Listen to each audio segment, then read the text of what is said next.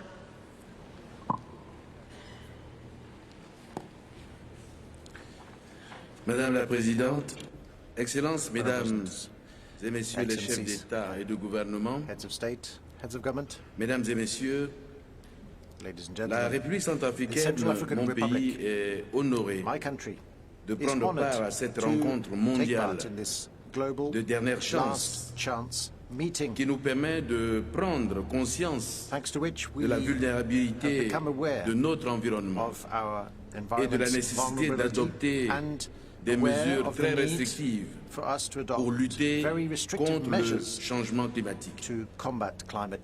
À travers ces gigantesques trésors naturels insuffisamment exploités, mon pays, en dépit des campagnes médiatiques de désinformation dont elle fait l'objet, progresse dans la construction de la paix, de la démocratie et contribue énormément à la réduction des émissions de gaz à effet de serre et à la séquestration des gaz carboniques.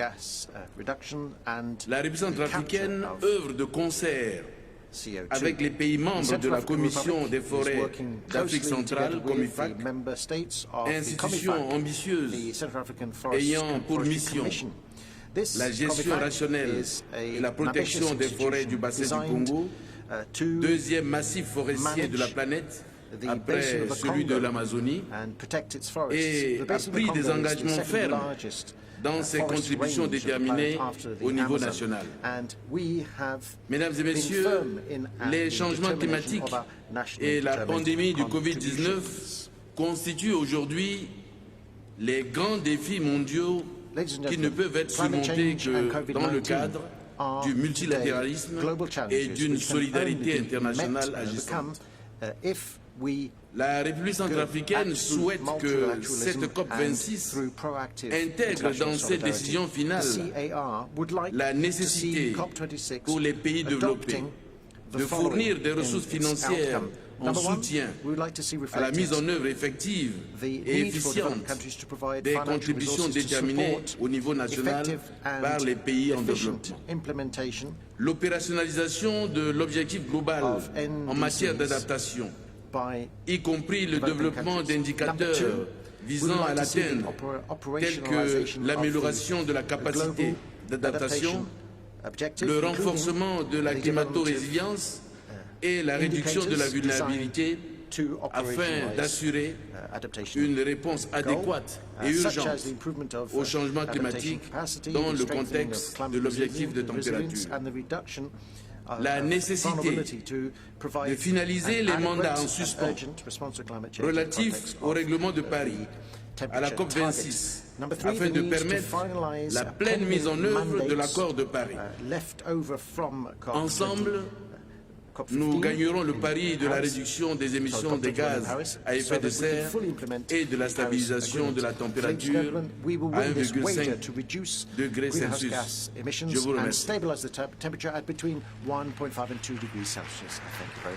Thank you, Your Excellency. It is my pleasure to welcome His Excellency Mr. Denis Sassou Nguesso, President of the Congo. Your Excellency, you have the floor.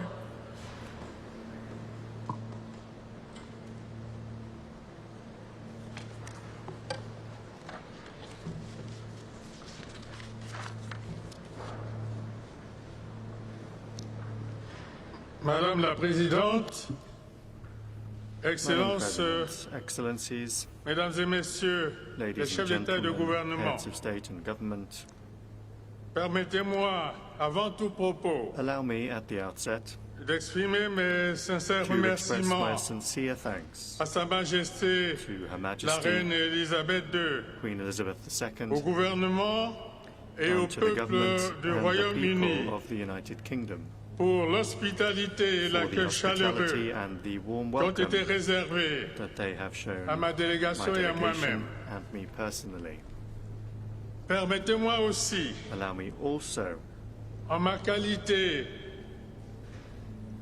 de président de la commission as president climat du bassin of du the Congo, Congo Basin Climate Commission, regroupant a body that brings 16 together États 16 d'Afrique centrale et de l'Est, Central and East African ainsi states, que le Royaume as well du as Maroc, the Kingdom of Morocco, de dire toute l'importance to convey the que nous importance accordons à cette that COP we 26, attach to this COP26, particulièrement cruciale which is particularly pour crucial l'avenir de l'humanité. for the future of humanity. Mon pays, la My République du country, Congo, the Republic of Congo, se situe au sein du is bassin du located at Congo. the heart of the Congo Basin, Cet immense massif de forêts a vast expanse et of de forest tourbières and of peat bogs, qui est aujourd'hui le which today premier capteur is de the carbone number one net net de la carbon sink planète in the world, après la déforestation following the de l'Amazonie. deforestation of the Amazon. À elle seule, les tourbières de The la peat cuvette bogs centrale of the Central Basin alone séquestrent 31 milliards store de 31 tonnes de billion carbone, tons of carbon, soit 3 années or 3 years d'émissions mondiales. of global emissions. La place qu'occupe le bassin du Congo The dans la place réalisation that des the Congo objectifs Basin de l'accord de occupies Paris in implementing est the donc goals of the Paris Agreement absolument is therefore incontournable. absolutely vital. Vous l'avez clairement compris, As you will have clearly le understood, bassin du Congo the Congo rend Basin au monde provides the world des services écosystémiques with inestimables. incalculable ecosystem Mais services. que reçoit-il en échange? But what does it get in return? Hélas, très peu. Unfortunately, very little. En effet, les pays industrialisés Industrialized countries à qui incombe la who responsabilité have historique historic responsibility du dérèglement for the climatique disruption of the climate se montrent réticents are à proving to be mobiliser reluctant les financements to nécessaires mobilize à la the financing concrétisation needed de leurs engagements. to make their pledges a reality. Les grandes difficultés auxquelles se heurte The major l'application difficulties faced de in the l'article application 6 of Article de 6 l'accord de of the Paris Paris Agreement, qui engage which les pays riches commits rich à countries soutenir to les supporting efforts the d'atténuation et surtout mitigation and above all the d'adaptation adaptation efforts des pays en of développement developing countries en sont la preuve is évidente. clear evidence of this. La République du Congo, The en ce Republic qui of la Congo, concerne, for its part, a déjà soumis au secrétariat de la has Convention already submitted sa to the contribution Convention déterminée Secretariat au its niveau nationally national et determined révisée. contribution, which has been Nos revised. ambitions, qui prennent en compte l'ensemble des secteurs d'émissions de gaz à effet de serre ont été rehaussés et la République du Congo fait figure d'élève modèle au palmarès de l'écologie mondiale. Je ne cesse de le répéter sur toutes les tribunes depuis le sommet de Rio en 1992. La détermination des pays du bassin du Congo en général et celle de la République du Congo en particulier à préserver ce vaste ensemble est totale.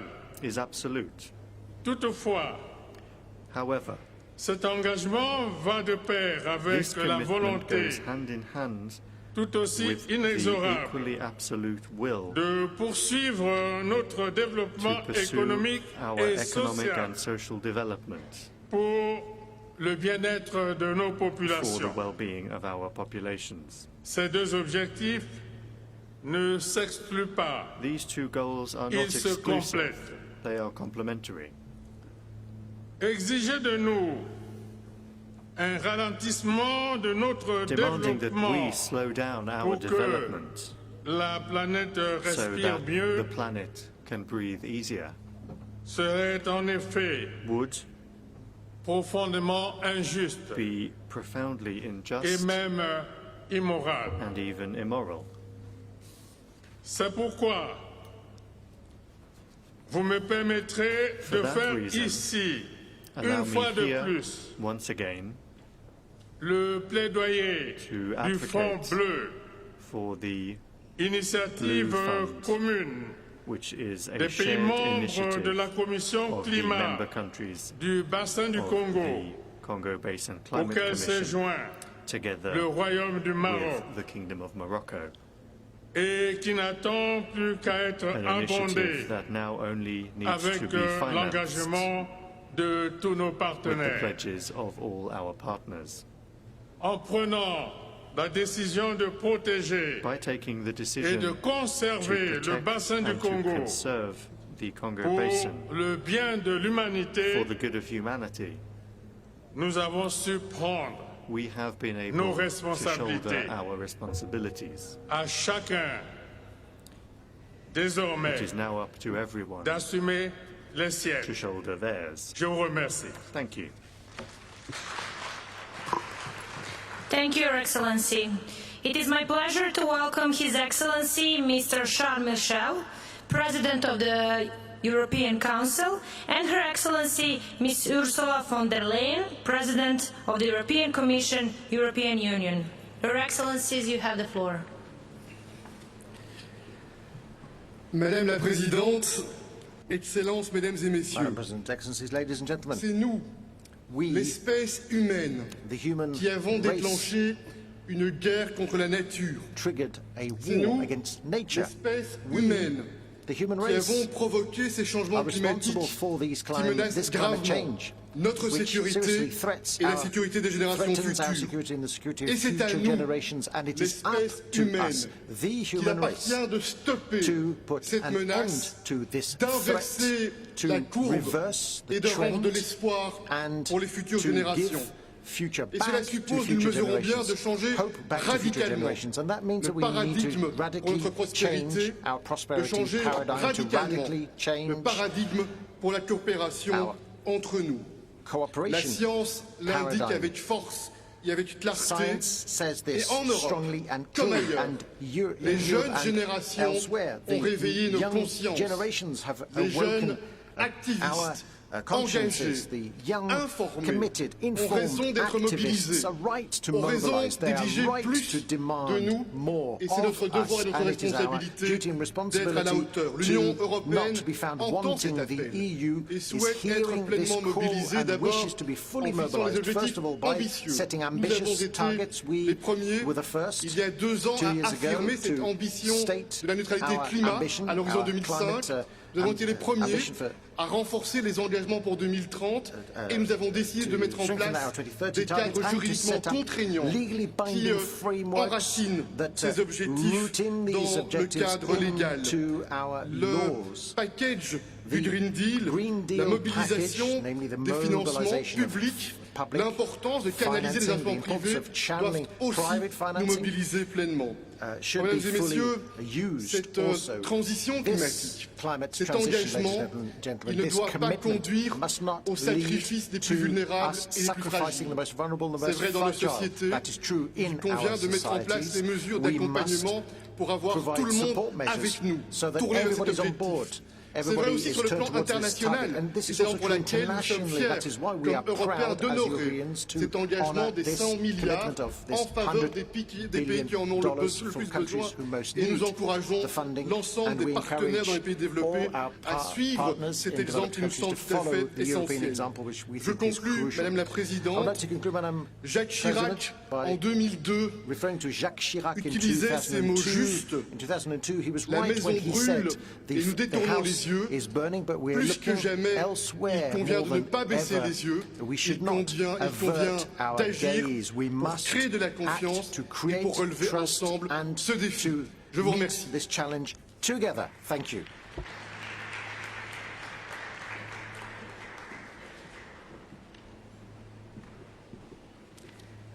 Madam President, fellow leaders, I know that all of us here at COP26 want to be on the right side of history. And this is why I call on all of us to do whatever it takes now to limit global warming to 1.5 degrees Celsius.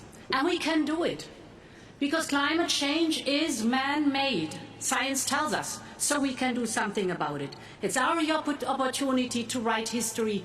Even more, it's our duty to act now.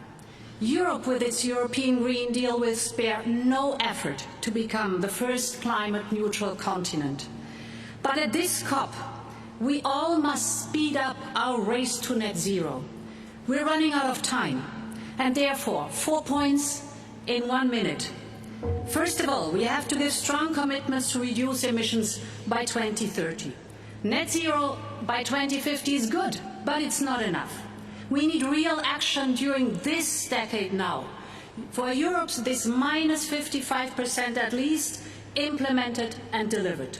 Second, we need to agree to a robust framework of rules, for example, to make global carbon markets a reality. Put a price on carbon. Nature cannot pay that price anymore.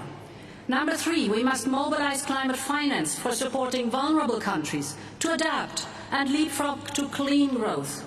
The European Union will fully contribute to achieve our global goals on adaptation. With close to $27 billion in 2020, Team Europe is already the largest provider of climate finance. Almost half of our finance is for adaptation. And we pledge an additional $5 billion up to 2027 from the EU budget. And we will double our funding for biodiversity, especially in vulnerable countries. And fourth and finally, innovation and technology is available. Now we have to scale up and deploy it. Fellow leaders, we must make this COP26 a success. We owe it to our children. Thank you. Thank you, Your Excellencies. It is my pleasure to welcome His Excellency Mr. Guy Parmelin, President of Switzerland. Your Excellency, you have the floor.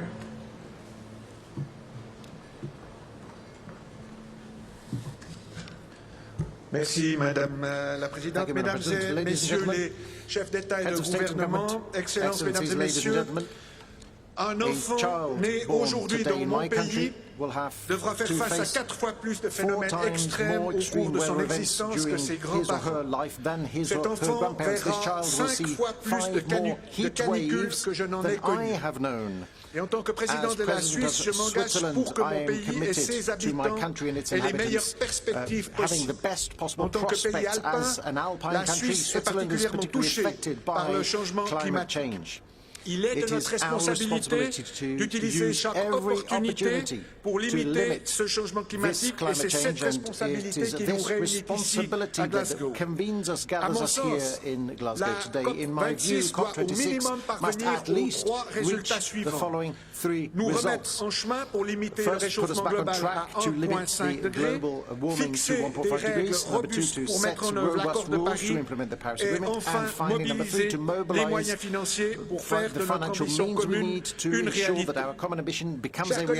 Chers collègues, les engagements actuels sont largement insuffisants pour atteindre notre objectif de limiter à 1,5 degré la hausse globale des températures. J'appelle donc tous les pays, et particulièrement les grands émetteurs, à viser la neutralité climatique au plus tard d'ici 2050.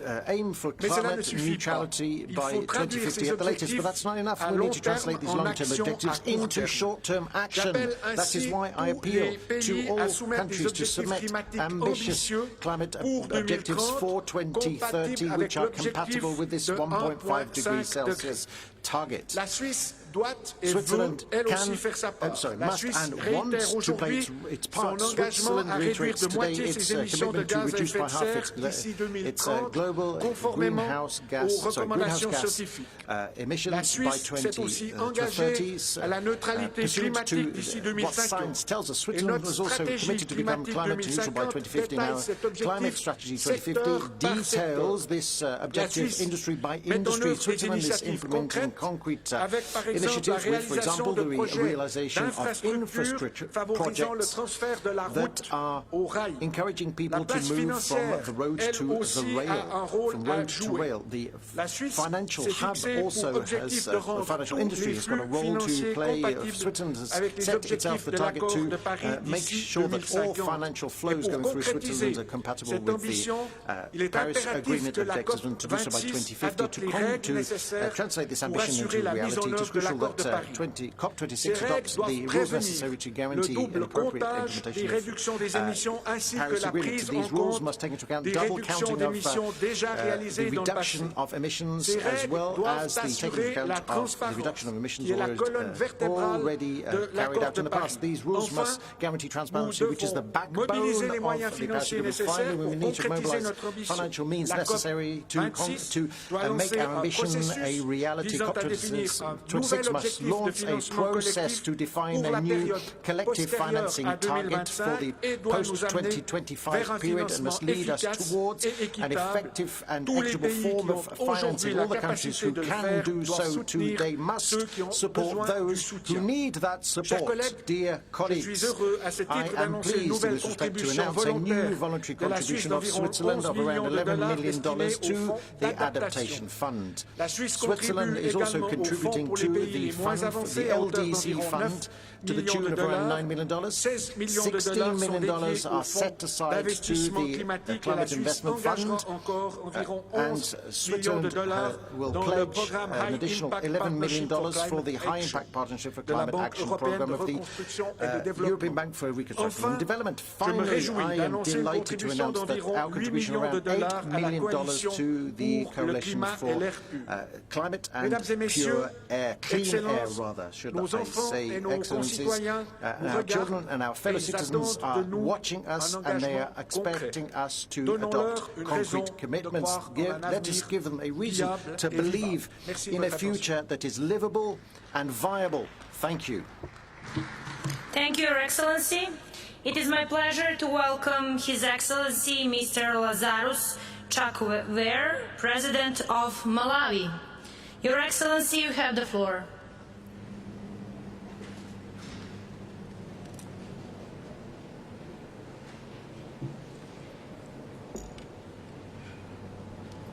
Madam President, Excellencies, ladies and gentlemen, it seems to me that in the days leading up to this summit, people around the world have been asking one question about COP26. What exactly is the point of this conference? If you listen to this question very carefully, you will see that it is an indictment. When the nations we lead ask, what exactly is the point of this conference? What they are really asking is this: what is the point of having you go to COP26 on our behalf? If you are going to Glasgow for COP26, should we expect you to come back with real solutions on climate change? Or should we just ask the Scottish Government to keep you for good because you are part of the problem? This is what the people in Mozambique, Zimbabwe, and Malawi are asking after burying relatives they lost during Cyclone Idai. This is what the people of Haiti, Kiribati, and Philippines are asking after their children were swept away by hurricanes. This is what the people in Yemen and Lebanon are asking as they scramble for water. This is what the people of Africa are asking when you leave them with no tools for cooking than charcoal and no source of electricity except coal. And it is here that we must answer them. We must answer them with binding commitments from the G20 to cut emissions to zero, period. We must answer them with the immediate disbursement of the money pledged to least developed countries by developed nations, which is not a donation, but a cleaning fee. We must answer them by the urgent loosening of the debt that strangles climate change adaptation efforts in vulnerable regions like SADC, Southern Africa Development Community. We must answer them by establishing timelines for replacing all toxic technologies with clean ones. We must answer them through bilateral and multilateral relations that build green economies. And as you consider your answer, know that neither Africa in general nor Malawi in particular will take no for an answer. Not anymore. And I thank you for your attention. Thank you, Your Excellency.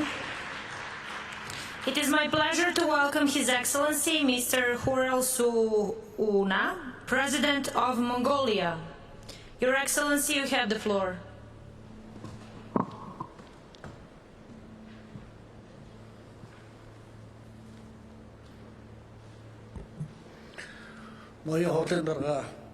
Mr. President, Mr. Secretary General, distinguished delegates, ladies and gentlemen, I wish to convey my heartfelt congratulations to the government of the United Kingdom for hosting the 26th session of the Conference of the Parties to the United Nations Framework Convention on Climate Change, and wish every success to the work of the session. It is universally acknowledged that in order to achieve the goals of the Paris Agreement by 2050, every country needs to reconsider its efforts and strive together through a bold and comprehensive policy. This challenging time, when humanity is facing the scourge of COVID-19 and the pandemic, reminds us that we need to change our attitude towards nature and take bold and decisive measures to accelerate green growth. Mr. President, Mongolia, as one of the most vulnerable countries to climate change, fully supports the efforts of the international community to reach net zero emissions and reaffirms its commitments to the Paris Agreement and to mobilizing every possible resource to fulfill them. Mongolia raised its target to reduce greenhouse gas emissions, a main cause of climate change, to 22.7% 2030 through updating its nationally determined contributions. I am pleased to announce from this podium that there is an opportunity to increase our commitment to 27.2% through the introduction of advanced technology and innovation and to the increase of necessary funding. Mr. President, it is crucial to develop a cross-border energy network in the Northeast Asian region in order to meet its growing energy consumption and enhance production of renewable energy. Mongolia supports the Asian Super Grid Initiative for increasing renewable energy sources and improving energy supply in Northeast Asia. Within this framework, we are actively collaborating with the countries in the region to build a large energy complex based on the vast solar and wind resources of the Gobi region. Taking this opportunity, I would like to underscore that Mongolia has successfully organized an international dialogue on Mongolia green development 2 weeks ago in Ulaanbaatar ahead of the COP26 summit. As a national contribution to combating climate change, Mongolia has launched a national campaign to plant billions of trees by 2030 in order to reach net zero emission targets, reduce poverty, and combat desertification through economic means, protect the health of children and women who are the most vulnerable to climate change, and improve overall quality of life. Thus, Mongolia has decided to spend at least 1% of its GDP annually to mitigate the adverse effects of climate change and desertification. Mongolians say the source of life is water and the source of water is the tree. We believe that the implementation of planting billions of trees initiative, which is the manifestation of our traditional culture to care for nature, will make a significant contribution to reducing dust storms that affect the ecology, health and economy of not only Asia but also the Americas. Mr. President, last but not least, I would like to emphasize the important role of a close regional and international cooperation in increasing capital flows for low and middle-income countries to combat climate change. Our common understanding, collaboration, resolve and perseverance are utmost important to achieving our mission to combating climate change, the world's greatest challenge of all time, and to have a responsible approach to nature and leave a greener world for our descendants. It is time for the nations of the world to combine their efforts for this deed. I thank you for your attention. Thank you, Your Excellency. It is my pleasure to welcome His Excellency Mr. Ibrahim Solih, President of Maldives. Your Excellency, you have the floor.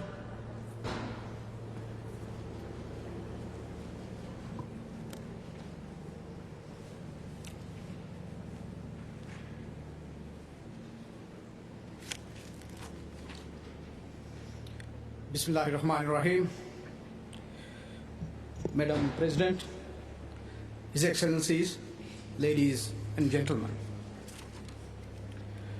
As a leader of a small island state, I have stepped up to many fora to say the exact same things I'm about to say now.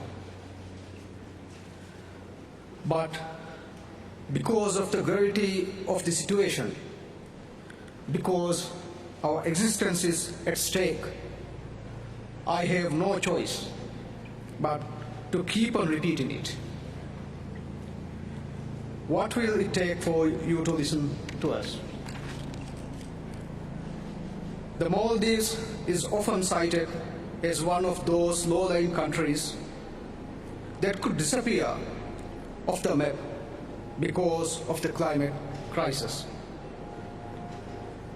I am here to tell you that my people are already living the steady onset of this reality. Just this past month, I was traveling within the Maldives. On the 6 islands I visited, all of them were experiencing severe erosion. This is just one example of how our people are having to live with the harsh realities of climate change. Our islands are slowly being inundated by the sea one by one. If we do not reverse this trend, the Maldives will cease to exist by the end of this century. The science tells us many things. It tells us we are facing a code red scenario where global mean temperature is presently at 1.1 degrees Celsius above pre-industrial levels and is rising at frightening pace towards the 1.5 degree ceiling. Wildfires, harsher droughts, and storm surges ravage communities around the world with greater intensity and frequency because of climate change. Based on the science, we know that our capacity to protect the health, well-being, and safety of our people and our planet is being driven to the brink. Ladies and gentlemen, as I have said before, if the rise in temperature remains unchecked at 1.5 and jumps to 2 degrees, that is the death sentence to the Maldives. In a world where we cease to exist, our fate would remain a dark omen of the grim future that awaits the rest of the world. My people are determined not to let this transpire.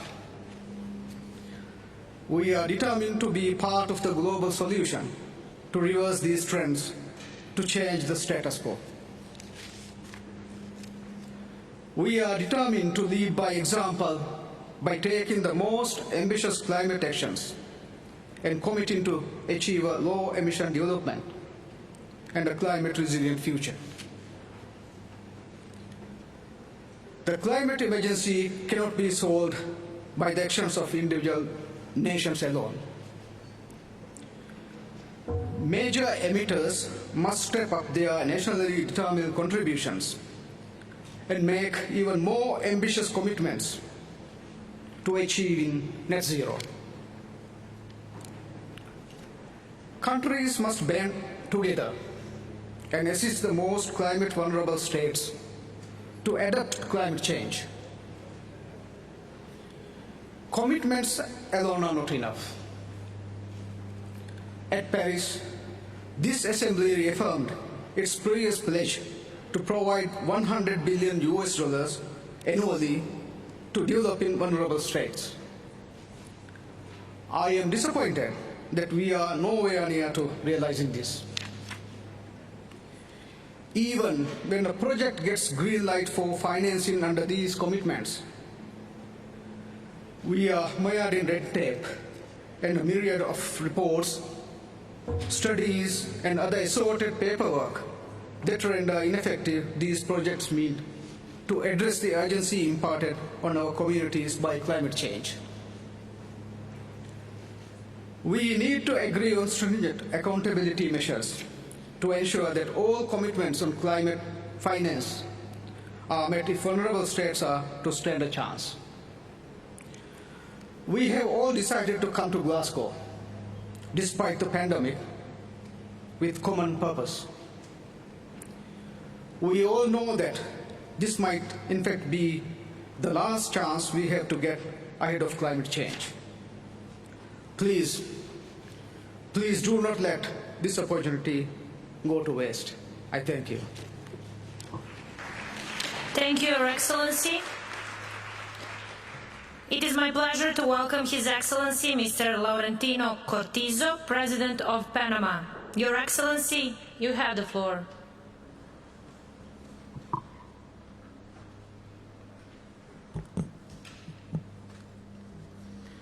Sus Excelencias, Excellencies, de los of the 193 países 193 countries miembros who are members of the de Naciones United Unidas, Nations, solo only 3 3 países have han presentado su inventario presented their inventories de emisiones como carbono negativo. of emissions and have been declared Repito, carbon negative.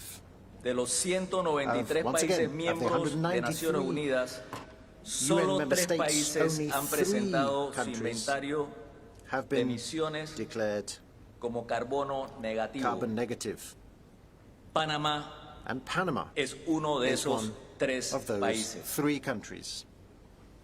Muchos de los líderes Many mundiales of the world esta leaders in cumbre this summit han compartido los have planes de shared sus países their country para lograr ser plans, carbono what they neutrales aim to do to become para el carbon 2030, neutral by 2030. algunos Some para el have 2050. shared what they intend to do to become carbon Nosotros, neutral by en Panamá, 2050. We in Panama Ya logramos ser carbono negativo, are already es decir, carbon negative. In other los words, bosques de Panamá the absorben más forests carbono of Panama del que emitimos absorb como more país. carbon than we emit as a country. ¿Cómo lo hicimos?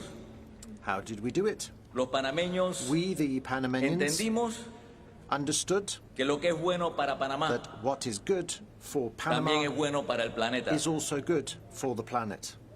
Comenzamos We con respetar began by a los respecting pueblos originarios our original peoples y nuestros bosques, and our forests. con lo cual protegimos el We, in fact, protect 33% de la superficie 33% de nuestro of the país. surface area of our country. Panamá, Panama entre dos mares, is straddled by 2 también seas, cuida de and los Panama océanos. also takes care of its logramos oceans. proteger el We've been able 30% to de nuestras protect áreas marítimas, 30% of our marine areas, adelantando